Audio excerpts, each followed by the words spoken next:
Peran petani kelapa sawit untuk terlibat dalam rantai pasok kelapa sawit berkelanjutan memang sangat diharapkan. Antara lain adalah petani itu berperan sebagai pemasok. Petani menyiapkan bahan baku dan kemudian pabrik kelapa sawit itu mengelola atau mengolah bahan baku itu untuk dijadikan biodiesel di produk hilirnya.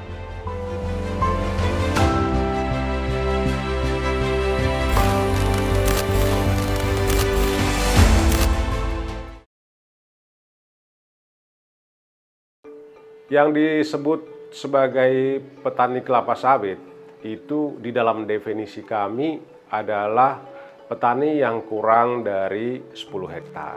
Untuk perbaikan tata kelola perkebunan kelapa sawit di tingkat petani skala kecil, yang pertama itu adalah petani kelapa sawit itu harus punya kelembagaan petani.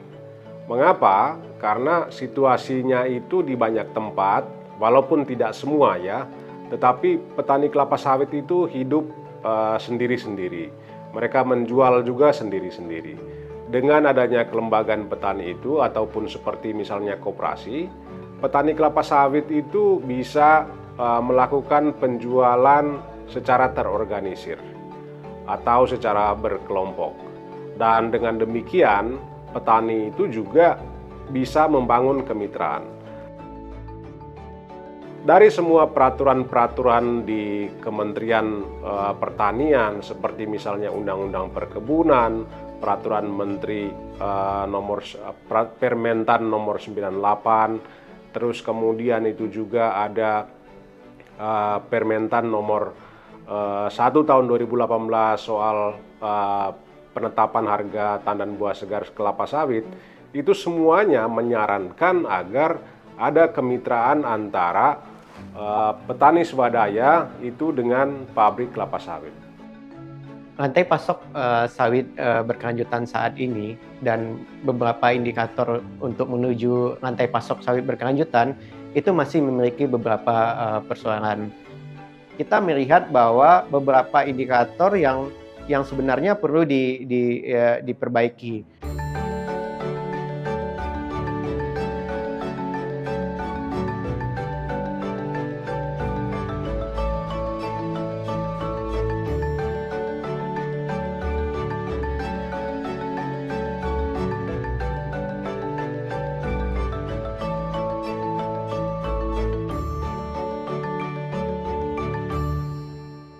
Sejak 2015, pemerintah memberikan subsidi terkait dengan program biodiesel.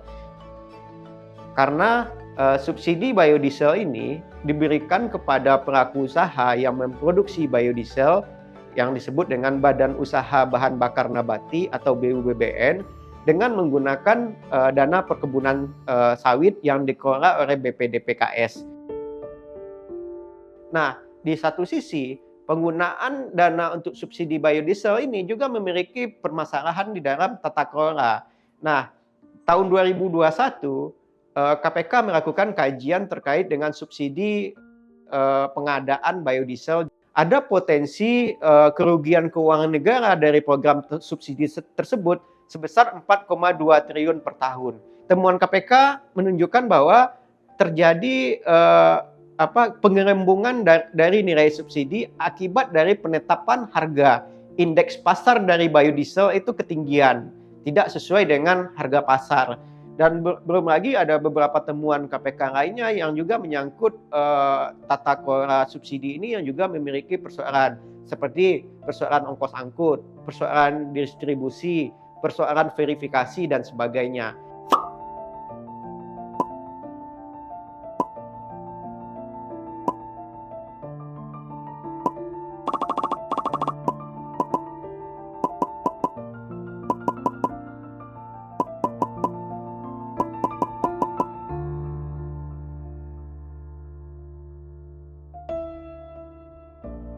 Nah, perlu peranan pemerintah untuk mendorong bagaimana penguatan rantai pasok biofuel itu dari pekebun sawit. Jadi di sini sawit petani langsung masuk ke dalam IVO, pabrik IVO. IVO ini bisa dikelola oleh petani sendiri dalam bentuk koperasi petani yang menghasilkan IVO. Nah, dengan kita memperpendek rantai pasok dari TBS petani ke industri biofuel ini bisa memasukkan petani ke dalam industri biofuel ini.